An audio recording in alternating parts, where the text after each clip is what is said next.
ભાવનગર શહેરમાં વાલ્મીકી અનામત આંદોલન સમિતિ દ્વારા મોટી સંખ્યામાં કલેક્ટર કચેરી આવી આવેદનપત્ર પાઠવવામાં આવ્યું હતું। જેમ કે ગુજરાત સરકારે આજ દિન સુધી અનામત બાબતે કોઈપણ જાતના કમિશનની કે પંચની રચના કરેલ નથી। તાત્કાલિક અમલીવાર થયા અને તાત્કાલિક ધોરણે વિના વિલંબે વાલ્મીકી સમુદાયના અનામત બાબતે સ્પેશિયલ કમિટી અગર તો પંચની રચના થાય તેવી વાલ્મીકી સમુદાયના શિક્ષિત થયેલ વિદ્યાર્થીઓને નોકરીમાં લાભ મળી શકે તેમ કે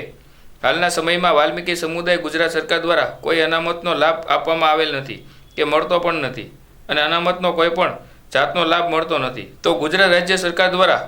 2% શિક્ષકની ભરતીમાં અનામત લાભ આપવા સંબંધોને ઠરાવ કરવામાં આવ્યો છે, પરંતુ તાજેતરમાં જે શિક્ષકની ભરતી ચાલી રહી છે તેમાં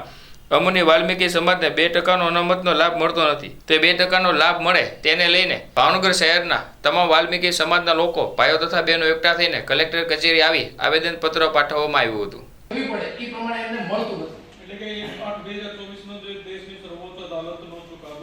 श्री श्री 1008 महामंडलेश्वर किन्नानंद जी महाराज श्री पंचदशनाम जूना अखाड़ा हनुमान मढ़ी भावनगर आज रोज भावनगर शहर खाते अनामत आंदोलन समिति द्वारा जे सुप्रीम कोर्ट द्वारा जे कोटा में कोटानु अमलीकरण माटे 2% शिक्षकनी जे नौकरी में मळती अनामत जे बंद करवामां आवी छे तेना भागरूपे ए तदंतर तात्कालिक धोरणे चालू करवामां लागू करवामां आवे एवी मांग साथे बहोળી संख्यामां चालू वरसादे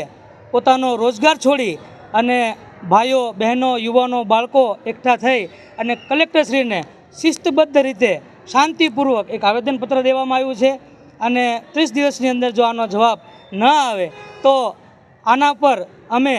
अनशन पर कलेक्टरश्रीना दरवाजा पासे बेसी जईशुं एनी पण खातरी आ सोशल मीडियाना माध्यमथी अमे देवा मांगवी छीए। जय सियाराम, भारत माता की जय, जय जय श्री राम।